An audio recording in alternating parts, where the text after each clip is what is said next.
धमाकों की गूंज से हजारों किलोमीटर दूर मॉस्को के बंद कमरों में नोटों की बारिश हो रही है। ईरान युद्ध ने पूरी दुनिया के खौफ और अनिश्चितता में डाल दिया है, लेकिन रूस के लिए यह एक लाइफलाइन बन गया है, एक ऐसा जीवन दान जिसने रूस की डूबती हुई इकोनॉमी में फिर से जान फूंक दी है।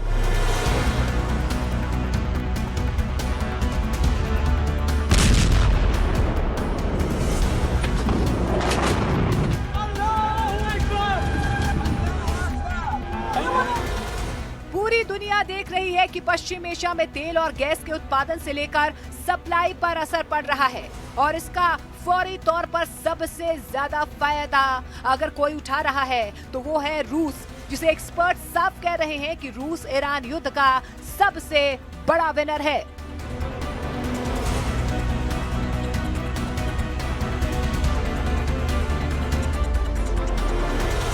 इस युद्ध से ठीक पहले रूस एक भयानक बजट संकट की तरफ तेजी से बढ़ रहा था। पश्चिमी देशों के कड़े प्रतिबंधों के कारण रूस का तेल कौड़ियों के भाव बिक रहा था और ग्राहकों की संख्या लगातार गिर रही थी। फरवरी तक रूस का तेल एक्सपोर्ट अपने सबसे निचले स्तर पर था, लेकिन फिर पश्चिम एशिया में आग लगी और पूरा ग्लोबल गेम पलट गया।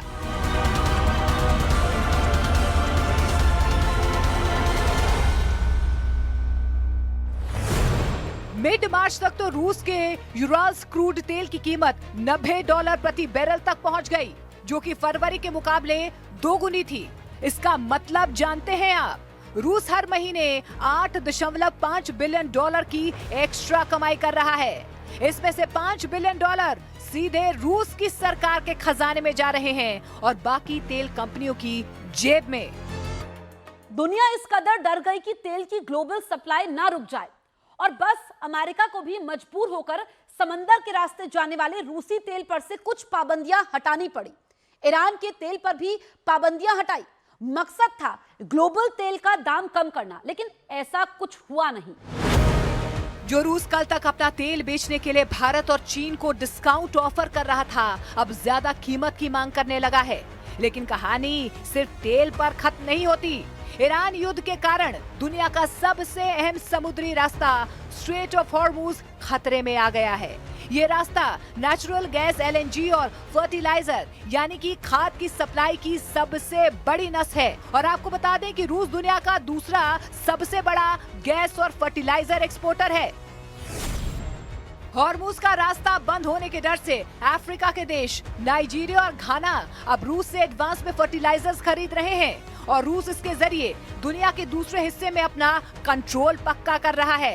यूरोप भी मजबूर होता दिख रहा है उस डेडलाइन को आगे बढ़ाने के लिए, जिसके तहत वो 2027 तक रूसी गैस को पूरी तरह से बैन करने का फैसला ले चुका था। और चीन का रुख देखिए।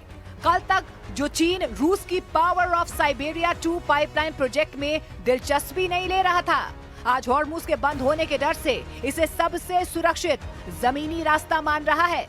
माना कि महंगाई रूस में भी 6% तक बढ़ रही है और उसकी लंबी इकोनॉमिक ग्रोथ अभी भी कमजोर है, लेकिन ईरान युद्ध ने पुतिन को वो सबसे कीमती चीज दे दी जिसकी उन्हें जरूरत थी, यानी कि वक्त। आज की सच्चाई यही है, जब दुनिया के किसी कोने में खून बहता है तो सुपर पावर देशों की तिजोरियां भरती हैं। जब तक पश्चिम एशिया जलता रहेगा, मुनाफे और ताकत का ये गेम चलता रहेगा। रूस ने युद्ध के दौरान ये भी साबित किया कि अनाज भी एक वेपन बन सकता है और पावर गेम का हिस्सा बन सकता है।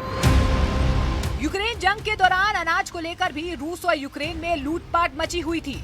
रूस पर आरोप लगाए गए कि उसने यूक्रेन के अनाज के गोदामों और बंदरगाहों को तबाह किया और 2 मिलियन टन से ज्यादा अनाज चुराकर अपने खुफिया जहाजों के जरिए दुनिया भर में बेच दिया। रूस ग्लोबल मार्केट के 22% गेहूं पर कंट्रोल करता है।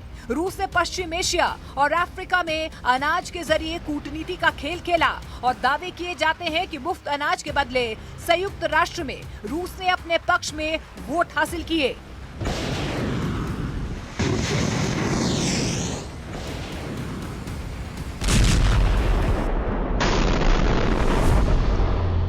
वही अमेरिका, जिसने फिलहाल ईरान पर युद्ध छेड़ रखा है, यूक्रेन वॉर के समय ये बताने में जुट गया था कि दुनिया का कंट्रोल अमेरिका के पास है, रूस के पास नहीं।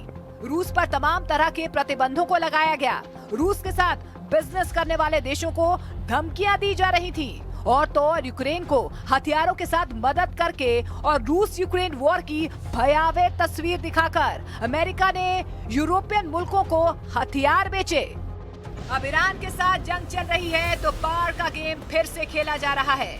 तेहरान को मॉस्को से इंटेल की मदद मिल रही है और तो और ईरान ने तमाम ऐसे नए हथियारों का इस्तेमाल किया है जिसमें आशंका ये है कि रूस की तकनीक का इस्तेमाल किया गया है। साथ ही रूस ने तेल के खेल में भी घाटे में जा रही अपनी इकोनॉमी को मजबूत करने का प्लान सेट कर लिया है। द मॉस्को टाइम्स के मुताबिक अगर यूक्रेन के साथ 4 साल से चल रहा युद्ध आगे भी लंबा चलता है तो रूस की सरकार तेल से मिली एक्स्ट्रा कमाई को सेना और रक्षा खर्च में लगा सकती है। रूस पहले ही 2026 के लिए रक्षा बजट में 12.9 ट्रिलियन रूबल लगभग 157.4 अरब डॉलर तय कर चुका है। द मॉस्को टाइम्स ने एक्सपर्ट्स के हवाले से दावा किया है कि इस साल यूराल्स क्रूड की औसत कीमत 75 से 80 डॉलर प्रति बैरल रहती है तो भी रूस को तेल और गैस से 3 से 4 ट्रिलियन रूबल यानी कि 37 से 49 अरब डॉलर की एक्स्ट्रा कमाई होती है। हाल ही के आंकड़ों के मुताबिक रूस की तेल निर्यात से कमाई पिछले हफ्ते करीब 2.5 अरब डॉलर तक पहुंच गई, जो अप्रैल 2022 के बाद सबसे ज्यादा है और फरवरी के अंत के मुकाबले करीब 120% ज्यादा है। रूस का लक्ष्य अमेरिका की तरह दुनिया पर राज करना नहीं है। रूस का लक्ष्य सिर्फ अमेरिकी सिस्टम को तोड़ना और उसे हर जगह उलझा कर रखना है। पुतिन जानते हैं कि जो देश अमेरिका के डिक्टेशन से परेशान है वो आसानी से रूस के साथ खड़े हो जाएंगे।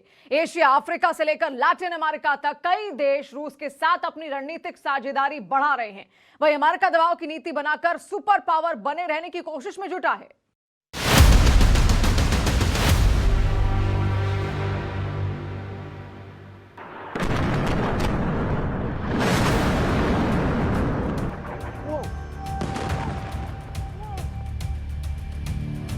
Made as a great peacemaker, because I really believe I'm a peacemaker. It doesn't seem it right now, but I think I'm a peacemaker.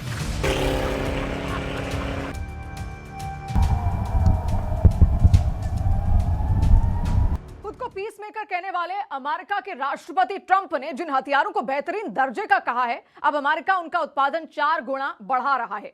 यह तय हो चुका है। व्हाइट हाउस की उस मीटिंग में जिसमें शामिल थी अमेरिका की सबसे बड़ी डिफेंस कंपनी के सीईओ, जहां करीब 60 से 80 देश युद्ध या उससे जुड़े संकट झेल रहे हैं। लोगों के पास खाने को नहीं है, रहने के लिए नहीं है, ना जाने कितने ही बच्चों और लोगों की मौत हो चुकी है। ऐसे में भी कुछ ऐसे देश हैं जिन्होंने अपने हथियारों का उत्पादन बढ़ा दिया है और दुनिया को जंग के अंधे कुएं की तरफ धकेल रहे हैं।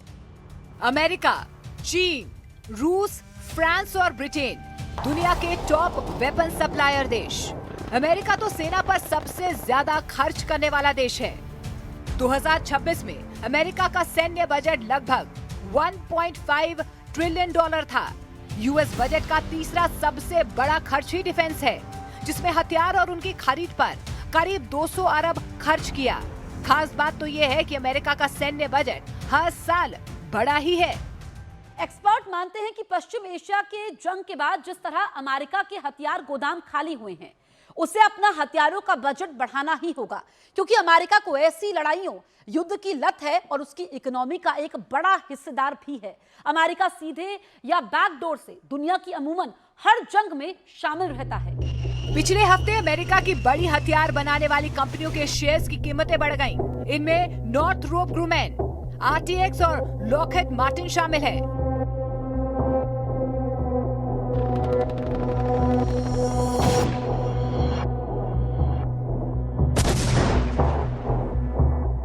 ईरान से चल रहे युद्ध में America cruise missile, stealth fighter jet, heavy bombers, drone, air defence और ग्राउंड मिसाइलों का इस्तेमाल कर रहा है। वहीं ईरान भी लगातार मुंहतोड़ जवाब दे रहा है और अमेरिका के कई डिफेंस सिस्टम्स को नुकसान पहुंचा रहा है। साथ ही अमेरिका जिन मिलिट्री इक्विपमेंट्स को लेकर दुनिया भर में डंका पीटता था, उसे भी इस युद्ध में कई मौकों पर मात दी जा रही है।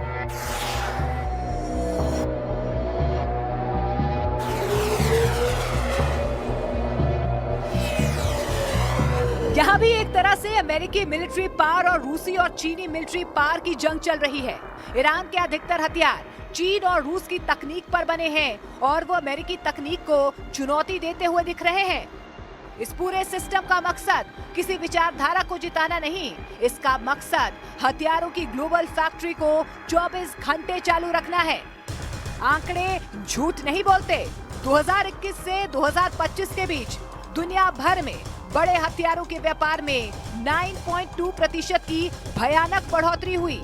ये उछाल कोई इत्तेफाक नहीं है, ये दुनिया भर में फैले डर और असुरक्षा का सीधा रिजल्ट है। इस हथियारों की रेस का सबसे बड़ा विनर अमेरिका है।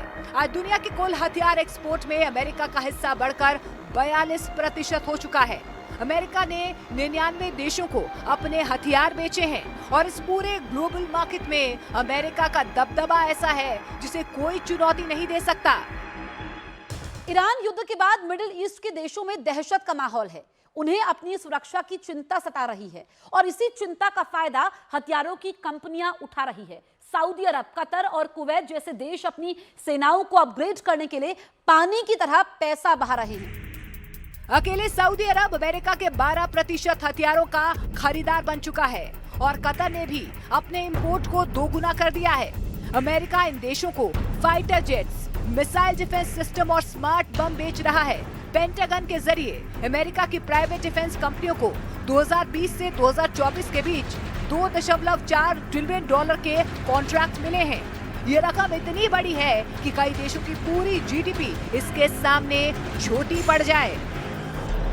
हथियारों की बिक्री को अब सिर्फ सुरक्षा के नजरिए से नहीं देखा जाता, बल्कि अमेरिकी इकोनॉमी को टॉप पर रखने का सबसे बड़ा टूल बन गया है। ये एक परफेक्ट और खौफनाक बिजनेस मॉडल है। देश डरे हुए हैं, उन्हें हर हाल में सुरक्षा चाहिए और इस सुरक्षा की कीमत करोड़ों अरबों डॉलर के हथियारों के रूप में चुकाई जा रही है। पश्चिम एशिया की जमीन पर जब कोई बम गिरता है तो उसका धमाका भले ही वहां के लोगों की जान लेता हो, लेकिन उसकी गूंज से वॉशिंगटन और मॉस्को के शेयर बाजार में डिफेंस कंपनियों के शेयर ऊपर चले जाते हैं। जो शांति के लिए ताकत की बातें करते हैं वो दरअसल अपने देश की हथियार बनाने वाली प्राइवेट कंपनियों का प्रमोशन कर रहे होते हैं।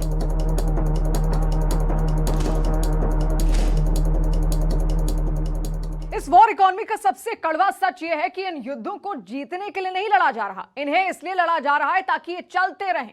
अमेरिका और रूस के डिफेंस कॉन्ट्रैक्टर्स के लिए शांति एक ऐसा घाटा है जिसे वो कभी बर्दाश्त नहीं कर सकते। इसीलिए कूटनीति के नाम पर सिर्फ बातें होती हैं, जबकि बैकडोर से हथियारों की सप्लाई जारी रहती है। हर एक संघर्ष अमेरिका और रूस की इकोनॉमी के लिए कैश काउ की तरह है, जिसे पालने की कीमत है दुनिया, असुरक्षा और दहशत का माहौल।